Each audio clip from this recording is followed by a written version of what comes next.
আমার ইউটিউব চ্যানেলে তোমাদের সবাইকে স্বাগত জানাই। আশা করি তোমরা সবাই সুস্থ আছো, ভালো আছো। আজকে আমি তোমাদের সাথে দেখো বিশাল ডানাওয়ালা এক থুতথুরে বুড়ো এটার পার্ট 3 নিয়ে আলোচনা করতে চলেছি। ভিডিওটাকে কেউ স্কিপ না করে পুরোটা দেখতে থাকো। আগের ভিডিওতে আমি পার্ট 1 পার্ট 2 আলোচনা করেছিলাম, আজকে পার্ট 3তে আলোচনা করব, কেননা নইলে ভিডিওগুলো অনেক বড় হয়ে যেত। দেখো আমি তোমাদের সাথে এত অবধি সেকেন্ড পার্টে আলোচনা করেছিলাম, আজকে এখান থেকে আলোচনা করছি।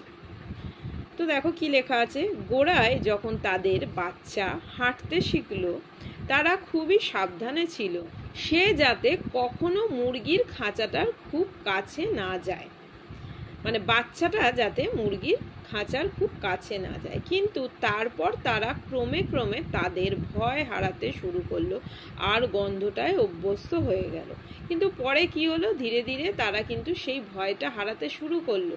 এবার যে গন্ধটা ছিল আমরা প্রথমেই পড়েছি, দেখো এখানটা একটুখানি দেখাই।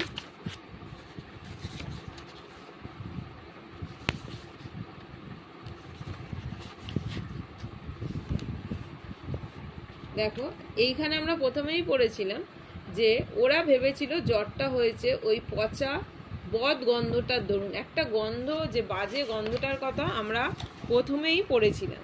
কিন্তু পরে কি হলো, সেই গন্ধটার সাথে তারা কিন্তু অ্যাডজাস্ট করতে শিখে গেল, অভ্যস্ত হয়ে গেল তারা গন্ধটায়। বাচ্চার দ্বিতীয় দাঁতটি বেরোনোর আগেই সে মুরগির খাঁচার ভেতরে খেলতে চলে যেত। খাঁচার আর তারগুলো ততদিনে অবহেলায় অযত্নে ছিঁড়ে ছিঁড়ে গিয়েছে। অন্য কোনো মর্তবাসীর সঙ্গে কোনো মাখামাখি করেনি দেবদূত, বরং দূরে দূরেই থাকতো। এখনও সে তেমন একটা মাখামাখি করে না। তবে সব ভুল ধারণা হারিয়ে বসবাস করার কোনো কুকুর যেমন বাচ্চাদের যাবতীয় যাচ্ছে তাই অপমান ও নিগ্রহ পরম ধৈর্য ভরে সহ্য করে, তেমনি ধৈর্যের সঙ্গে দেবদূত এই বাচ্চাটিকেও সহ্য করত। একই সঙ্গে দুজনকেই পেরে ফেলল জল বসন্ত। যে ডাক্তার বাচ্চাটির রোগ দেখতে এসেছিল সে অবশ্য দেবদূতের হৃৎপিণ্ডের ধুকপুক শোনবার লোভ সামলাতে পারলে না। আর সে তার বুকে এত শীষ শুনতে পেলে আর এতই শেরগোল শুনতে পেলে তার বৃক্কে যে তার পক্ষে বেঁচে থাকাই সম্ভব বলে ডাক্তারের মনে হলো না। যেটা তাকে সবচেয়ে তাক লাগিয়ে দিলে সেটা এই ডানা দুটোর যুক্তি ও প্রকৃতি। এ দুটি এমনই স্বাভাবিক যে পুরোপুরি কোনো মানুষেরই আবশ্যিক অঙ্গ বলে মনে হয়। আর তার অবাক লাগলো এই ভেবে যে অন্য মানুষদেরই বা কোনো ডানা নেই কেন। তাহলে দেখো তাহলে আমরা এখানে দেখলাম যে একসাথে দুজনকেই পেরে ফেললো জল বসন্ত, মানে দুজনেরই একসাথে দেখো জল বসন্ত হলো। এবার যে ডাক্তার বাচ্চাটির রোগ দেখতে এসেছিল সে কি করলো, সে অবশ্য দেবদূতের হৃৎপিণ্ডের ধুকপুক শোনবার লোভ সামলাতে পারলে না। তো এইখানটা আমরা এগুলো পুরোটাই আমরা পড়েছি।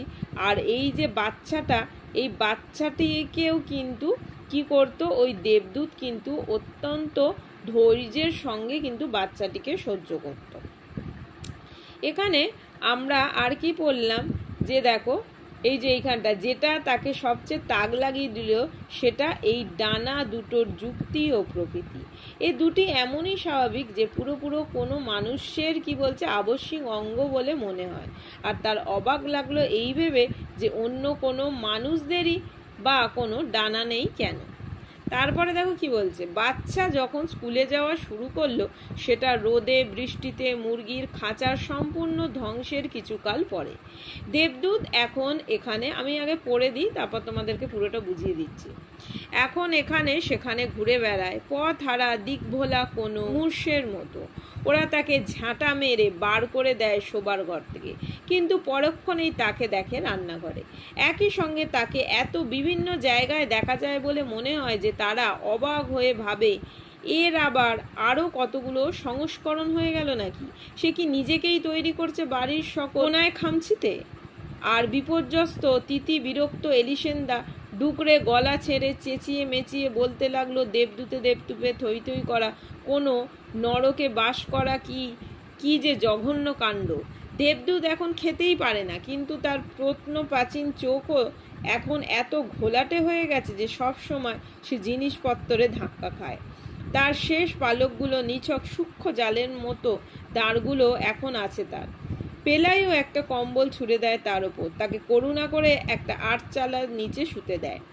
আর শুধু তখনই তারা আবিষ্কার করলে যে রোজ রাত্রিরে তার জ্বর আসে, আর কোনো বুড়ো নরওয়েবাসীর জীব জড়ানো ভাষায় সে বিকারের ঘোলে প্রলাপ বকে। যে কয়েকবার তারা বিষম ভয় পেয়ে গিয়েছিল এ তারই একটা কারণ। তারা ধরেই নিয়েছিল যে এ বুঝি মরতে বসেছে, আর তাদের জ্ঞানীগুণী পরশিনী অবধি তাদের বলতে পারলে না কোনো মরা দেবদূতকে নিয়ে তারা কি করবে। এটা আমি আগের পাঠেও তোমাদের একটুখানি বলে দিয়েছিলাম। অথচ তবু যে সে তার সবচেয়ে জঘন্য শীতকালটাই টিকে গেল তাই না, প্রথম রোদ্দুরে ভরা দিনগুলো আসতেই মনে হলো সে ক্রমেই সেরে উঠেছে। উঠোনের সবচেয়ে দূর কোণায় সে কয়েকদিন নিশ্চল পড়ে থাকে, যেখানে কেউই তাকে দেখতে পায় না। আর ডিসেম্বরের গোড়ায় তার ডানায় মস্ত কতগুলো আড়ধরা পালক গজিয়ে ওঠে, কোনো কাকতারুয়ার পালক যেন সেগুলো।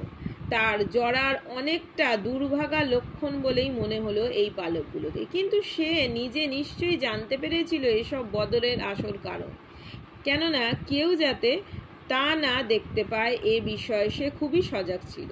সে খুবই সাবধান ছিল কেউ যাতে শুনতে না পায়। আকাশ ভরা ঝিকিমিকি তারার তলায় সে যখন সিন্দুরোলের গান গুনগুন করে, একদিন সকালে এলিসেন্দা যখন পেঁয়াজকলির গুচ্ছ কাটছে, তখন আচমকা মনে হলো হঠাৎ যেন দূর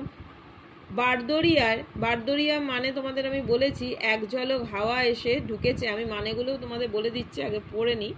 রান্নাঘরে তখন সে জানালায় গিয়ে দেখতে পেলে দেবদূত এই প্রথম তার ডানা ছড়িয়ে ওড়বার চেষ্টা করছে। কিন্তু এমনই আগোছালো ও অনভ্যস্ত তার এই অপচেষ্টা যে তার নখগুলো সবজি বাগানের মধ্যে গভীর সব খাঁজ কেটে দিচ্ছে। আর সে হয়তো তার জুবুতুবু উল্টো পাল্টা ডানা ঝাপটানিতে আটচালাটাও ধসিয়ে দিত। বিশেষত বারে বারে সে যেরকম হড়কে যাচ্ছিল, কিছুতেই আঁটো করে চেপে ধরতে পারছিল না হাওয়া। তবু অবশ্য কেমন নড়বড়ে ভাবে সে একটু উঠতে পারল ওপরে। এলিসেন্দা একটা স্বস্তির নিঃশ্বাস ফেললে, নিজের জন্য স্বস্তি আর দেবদূতের জন্যও স্বস্তি। যখন সে দেখতে পেলে যে দেবদূত এখন শেষ বাড়িগুলোর ওপর দিয়ে উড়ে যাচ্ছে, কোনো রকমে সে নিজেকে ধরে রেখেছে উড়ালটায় কোনো মতিচ্ছন্ন জরাগ্রস্ত শকুনে ঝুঁকিতে ভরা ডানা ঝাপটানি দিয়ে। পেঁয়াজ কাটা সারা হয়ে যাবার পরও এলিসেন্দা তাকে দেখতেই থাকে যখন তাকে আর দেখাই সম্ভব ছিল না, কারণ সে তো আর তখন তার জীবনের কোনো উৎপাত বা জ্বালাতন নয়, বরং সমুদ্রে দিকচক্রবালে নিছকই কাল্পনিক একটা ফুটকি যেন। আমরা প্রথমেই বলেছিলাম, এটা অনুবাদ করেছিল মানবেন্দ্র বন্দ্যোপাধ্যায়, এটা প্রথমেই বলে দিয়েছিলাম তোমাদের। তো দেখো, এটা পড়ে আমরা মানে তোমাদের যেটা আমি আলোচনা করলাম সেটা থেকে তাহলে আমরা কি বুঝলাম, যে আমরা তো আগে পড়েছিলাম যে সেকেন্ড পার্টটা যারা দেখেছো, একটুখানি আমি প্রথম থেকে একটুখানি বলি তাহলে বুঝতে সুবিধা হবে। যে মাকড়সায় রূপান্তরী হয়ে যাওয়া একটা মেয়েকে নিয়ে একটা ভ্রাম্যমাণ প্রদর্শনী শহরে আসে। একদিকে কি হয়, দর্শনী বাবদ কম পয়সা, আর অন্যদিকে কি হয়, তাকে প্রশ্ন করার সুযোগ থাকে, উপযুক্ত উত্তর পেয়ে যাওয়া ইত্যাদি কারণে সেই মাকড়সায় যে রূপান্তরিত হয়েছিল সেই মেয়েটির কাছে কি করে, সকলে ভিড় জমায়। আর কি কাদের উঠোন ফাঁকা হয়ে যায়, পেলাইদের উঠোন কিন্তু ফাঁকা হয়ে যায়। তো তারপরে দেখো এই যে প্রতিযোগিতা, পেলাইদের কাছে থুত্তুরে বুড়োর প্রতিযোগিতা কি হয়, কমে যায়। এবার আমরা তারপরে কি দেখি, যে অযত্নে অবহেলায় ছিঁড়ে যায় তার খাঁচার তার, উপেক্ষায় গঞ্জনায় পেলাইদের বাড়ির এখানে ওখানে ইতস্ততভাবে ঘুরে বেড়ায় এই যে ডানাওয়ালা থুত্তুরে বুড়ো। আর আমরা কি দেখতে পাই, যে তার কিন্তু রোজ রাত্রিরে জ্বর আসতে শুরু করে। এতে কিন্তু পেলাইরাও চিন্তিত হয়ে পড়ে। কেন চিন্তিত হয়ে পড়ে, এটা আমি আগেও বলেছিলাম, যে সে যদি মারা যায়, এই মারা গেলে দেবদূতকে নিয়ে তারা কি করবে, এই কথা ভেবে তারা কিন্তু চিন্তিত হয়ে পড়ে। ডিসেম্বরের শুরুতেই ঘটে যায় একটা আশ্চর্য ঘটনা। আশ্চর্য ঘটনাটা কি ঘটে, ডানাওয়ালা বুড়োর অসুখ ক্রমশ সেরে যায়, তার ডানার পালক গজিয়ে ওঠে। এক সকালে এলিসেন্দা লক্ষ্য করে সেই দেবদূত তার ডানা ছড়িয়ে ওড়ার চেষ্টা করছে। আগোছালো এবং অনভ্যস্ত ছিল সেই ওড়ার চেষ্টাটা, কিন্তু খুব তাড়াতাড়ি সে কি করে, উঠতে পারে এবং শেষ বাড়িগুলোর মাথা ছড়িয়ে উড়ে যায় ডানাওয়ালা এই থুরথুরে বুড়ো। ক্রমশ দিগন্তে একটা আমরা লাস্টে পড়লাম যে দেখো একটা কি ফুটকির মতো হয়ে মিলিয়ে যায় সে। ফুটকি মানে যে ক্ষুদ্র বিন্দু। আর এখানে দেখো দিক চক্রবালে, দিক চক্রবাল হচ্ছে দিগন্ত যেটাকে আমরা বলি সেটাকে। আর সিন্ধু রোল, সিন্ধু রোল হচ্ছে সমুদ্রের যে গর্জন সেটাকে আমরা বলি। পরে ডানাওয়ালা বৃদ্ধ এলিসেন্দার জীবনে আর কোনো উৎপাত বা দেখো জ্বালাতন কিন্তু করেনি। আমরা এটাও কিন্তু আমরা এখানে পড়লাম। যখন সামুদ্রিক বাতাস এসে ঢুকেছিল এলিসেন্দার রান্নাঘরে, তখন সে কি কাটছিল? এই শর্ট কোশ্চেনগুলো তোমাদের আসতেই পারে। আকাশ ভরা তারার তলায় ডানাওয়ালা বৃদ্ধ গুনগুন করতো একটা সিন্ধু রোল, সিন্ধু রোলের গান। তা এইগুলো কিন্তু একটুখানি ভালো করে এগুলো একটুখানি পড়ে। পেলাইও করুণা করে কিন্তু ডানাওয়ালা বৃদ্ধকে শুতে দিয়েছিল কোথায়? ওই যে আটচালার নিচে। তো এইরকমই কিছু কিন্তু শর্ট কোশ্চেনগুলো এখান থেকে আসতে পারে, এগুলো একটুখানি ভালো করে দেখো। তা এই পার্টটা আমাদের এত অবধিই ছিল। তো ভিডিওটা ভালো লাগলে অবশ্যই কমেন্ট বক্সে জানিও, আর ভালো লাগলে চ্যানেলটাকে সাবস্ক্রাইব করে পাশে থাকা বেল আইকনটা প্রেস করো, তাহলে সব ভিডিওর নোটিফিকেশন তোমাদের কাছে পৌঁছে যাবে। Thanks for watching. সবাই খুব ভালো থেকো, সুস্থ থেকো, টাটা।